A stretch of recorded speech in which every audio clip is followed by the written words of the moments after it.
يوم ثم يوم يمضي وأنا لا أفهم ماذا سيأتي بعد كل هذه المصائب.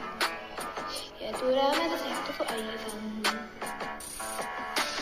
رأيت كل هذا في أحلامي، نعم لم أفهم لماذا كل هذا يحدث معي. فلقد